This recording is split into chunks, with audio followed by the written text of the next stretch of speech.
Hello, seniors. It's Mr. Ferpa here. I wouldn't say welcome back because this is still August, so let's take some time to enjoy the rest of our summer, shall we? But I did promise you one more video having to do with the Common App, so here it is. This is really to take you through the supplements and do the important step of doing your of waiving your Ferpa rights, which is an important step toward getting teacher recommendations. So this is going to be a short one. Feel free to speed up the video if you want. So when you want to get your teacher recommendations, and by the way, please give your teachers a little bit of time. Do not start contacting them right now to ask about teacher recommendations. They're not available until the beginning of the school year, which is not until the first week of September. Okay, please don't start bugging your teachers before that. But when you do get to this point, you're going to need to waive your Ferpa rights. And I might as well take you through the supplements since that's where you're going to find that important step. So the thing to do here would be to start with the college search. I've opened up my account to the dashboard, which is basically just all the colleges that you've picked so far. You don't have to limit it to 12 at this point. You can have, I think, up to 25 you can add to this. You're really just looking at this point, so don't worry about it. This is where you kind of get started with it. For those of you who are newbies at it, the college search engine here, you can put in any name, so on and so forth, and you can add it to your list. So let's take a look at our old buddies here, Boston College. Okay, here you can just add it to your list, but if you click on the name, you're going to get all the information you need. Don't ignore this information, guys. It's important. However, I will say go to the college website if you really do want to get the straight up information about the colleges. Here are the deadlines. A little foreshadowing here. Boston College has both early decision 1 and 2. More on that later. Here's all the application information you need. Check this out, of course. Boston College does not require the SATs or the ACTs, no standardized tests whatsoever. Many colleges are going to that point. Here's what you need in terms of in terms of recommendations. School report you're going to need, we're going to send that out. We're going to go on over all this more in detail when we get to senior guidance. Look, two teacher evaluations are required. They don't look at any optional recommendations. Beyond that, you can send one additional evaluation that basically means recommendation. But as I'm going to tell you guys, limit that. You don't want to send them too much. The message they're telling you right here is that you don't need to send extra recommendations. Now, just a note too, Boston College is one of the only colleges out there that requires 2. Most require 0, some require 1, and some will say you can send as many, you can send up to, let's say, 4 recommendations. You only need 2. Please don't ask 4 teachers at Regis for recommendations. You only need 2. Teachers don't need to do work that's superfluous because really colleges, even the ones that do allow you to do more than that, only look at 2. And there was a lot of information. I'll give you more on that later. Okay. But of course, Boston College says to you, please refer to the admission site for more information. Okay. Here's where they tell you what the supplements are. You do have to do the personal statement, but they call it the personal essay. Same thing. They do have some additional questions. They don't call it a writing supplement, but it kind of is because look, you got to do a 400 word limit essay toward on a particular topic. You have to go into the supplement to figure it out. So let's add the Eagles of Boston College to our list. It's going to tell you that. So you'll go back to their My Colleges page and boom, there it is. Now, I'm going to skip ahead though, and I'm going to look at Duke. Duke I added a while ago and I answered all of the questions already. I didn't want to spend too much time in this video going through how to answer every one of them. You already know how to do it because you did the Common App. Green check means it's done. You don't have to answer anything else. You know that from the first video. Okay. If you don't know what I'm talking about, go back and look at the old the earlier video. All right. So questions. These aren't the supplemental questions. These are the ones that are the writing supplement questions. These are just the questions to kind of get to know who you are and kind of put you in the box of what majors you want to look at, who you are as a person, some Duke specific stuff. Okay, so what college do you want to go to within the university? Duke has 2 undergraduate schools, arts and sciences and engineering. When do you want to start? You should all put fall 2022. Early or regular? Okay, Duke only has 1 round of early decision. Regular decision is going to be in January. Okay, financial aid. A quick word on this one, guys. Yes, some colleges are needs sensitive. That basically means they do look at whether you're asking for financial aid and how much aid you need to, as a factor, not the factor. You guys at this stage, and if you're a parent and watching this, you know this too. Sometimes you focus on one factor to cover everything, or rather one factor that gets you in or out, okay? It's just one factor, but some colleges will say, hey, we can't afford to give out aid to everybody. We'll go broke. So how much does this student need? What are his grades? You know, what are some of the other factors involved? Okay.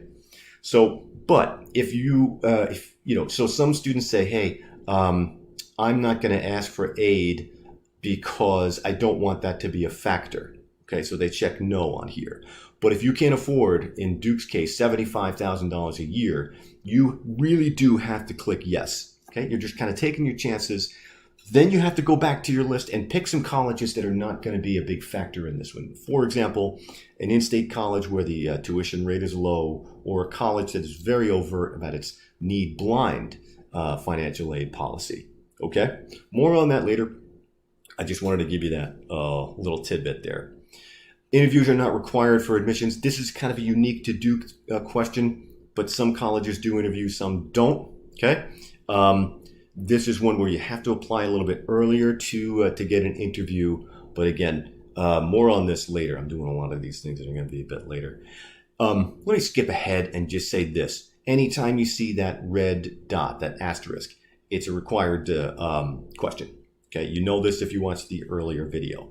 All right, so all these questions that are red, okay, with the red asterisk, I've answered them all. Okay, I just took the step here of saying that I was considering a gap year, and then you're going to put your info in here. Okay, more on the gap year later. Okay, again, all the green checks mean that I finished all of those questions already. So this is basically saying, what do you want to study? Contacts meaning, hey, do you have any contacts within Duke? Do you know anybody who works here? Do you, how'd you hear about us? That kind of thing. If you want to include to be contacted, great. Just make sure that it's a phone that you're actually going to check. Family, they kind of want to know who you are. Once again, what siblings you have. Very often, a lot of them want to ask, hey, do you have any parents who have gone to this university or any relatives that have attended Duke? If you click yes, you'll see blah, blah, blah. They want to know who they are, so on and so forth. I'm just going to answer no. All right. More questions, you just kind of have to answer the ones with the red asterisk, right? Other info. Let me go through this real quick because this is kind of an important one, okay? This is kind of an honor code that you have to answer. This is conditions of application, which you have to answer, okay? Then the writing section, well, this is not really a writing section, okay? Again, the writing section is down here. This is asking if you've ever been convicted of a felony or misdemeanor. Can't imagine many of you have. Come talk to me if you have, or your counselor. This is not, like I said in the other video, they're not asking you if you ever got jugged. They're asking if you've ever been suspended, okay? Again, I've had to suspended out of school, mind you. I've had, in my 14 years, I've only had this happen twice. I don't think this covers any of you. If you have any concerns, see your counselor about it. Okay, military service, this doesn't apply to any of you. Okay, so we hit continue, right? And it spits you right into the recommendations section.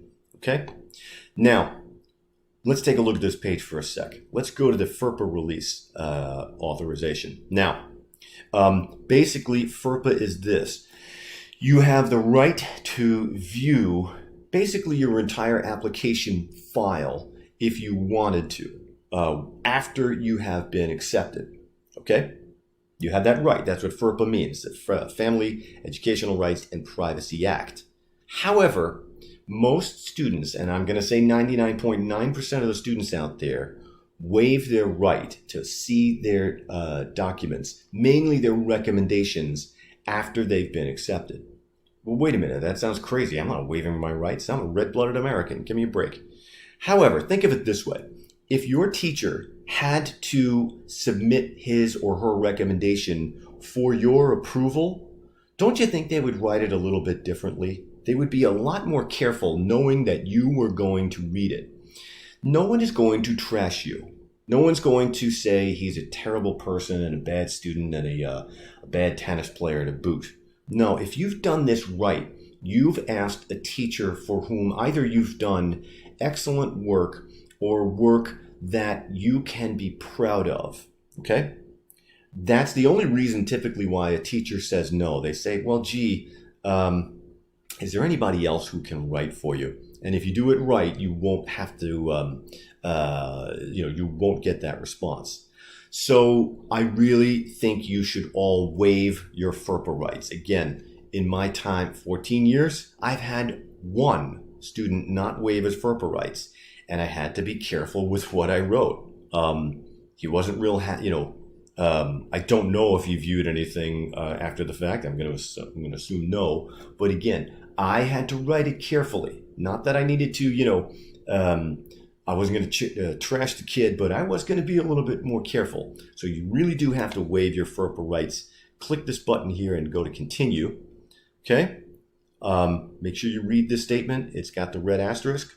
You got to select one here. Again, you're going to click I waive. Okay. You understand that after this, you can't change your mind. All right. Here's today's date. Save and close. Okay, fine. I got to add a valid date. It's got to be today's date. Now you know when I've sent this. Okay. Once you see that green check, you're done. And guess what, guys? This is a new feature this year, so congratulations to you. You don't have to do any of these invite recommendation things, because making the screen a little bit bigger here, check it out. We use Naviance to send everything, okay? So you don't have to send anything, and you don't even have to send me these forms because they're already built into Naviance. Same for your teachers. The way that's going to work is one of two ways. We haven't really determined it yet.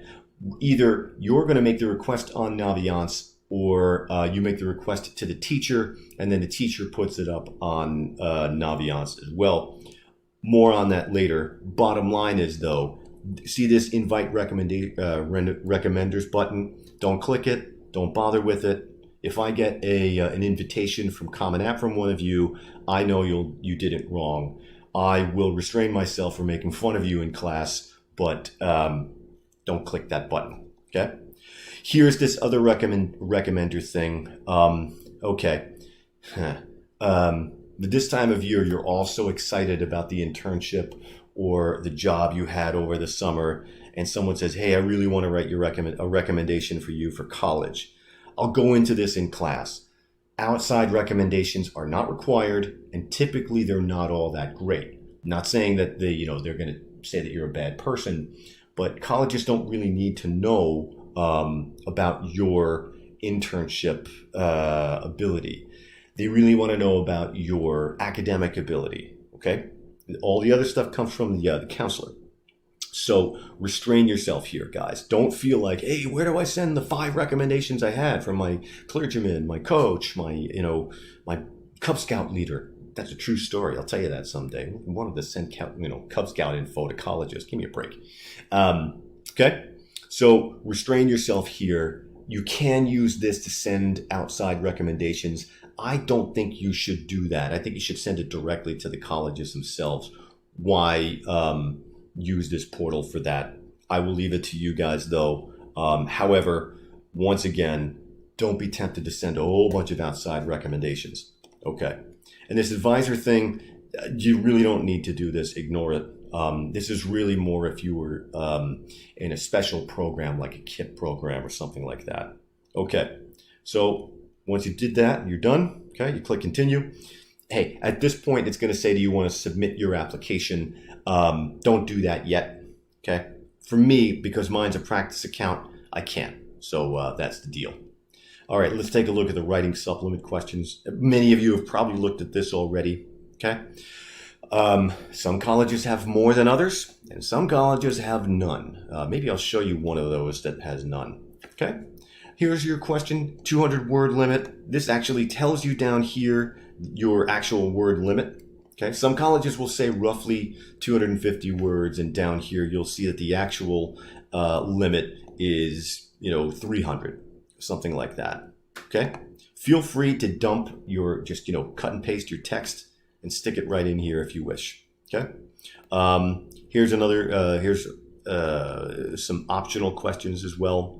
Some colleges will give you a choice from which to do. Okay. Again, every college is a little bit different. You need to do these in order to complete the actual application. More on this in senior guidance, probably in class number 3 or 4. But the smart guy makes a grid for himself, takes a look at the colleges that he really wants to apply to, and says, okay, here are the essays I have to do, here are my ideas, here's how long they are, and here's when they're due. That way you know how much work you're going to have. So beware of applying to 12 colleges, especially 12 very competitive colleges, because you could be writing 36 essays. Yeah, you can repurpose some of these, but still, that's quite a bit of work. Okay. Again, some of them like SUNY Binghamton, they don't have a supplement, or they don't have any additional writing questions. They may have some, simple questions for you to answer, or depending on your answers, like if you want to go to the engineering college, you may have to answer an additional question. Okay. Good idea to take a look at this and see how many questions you're up against. And that's it, guys. This is a step you do have to take in the process. Good luck with it, and I'll see you in September. Bye for now.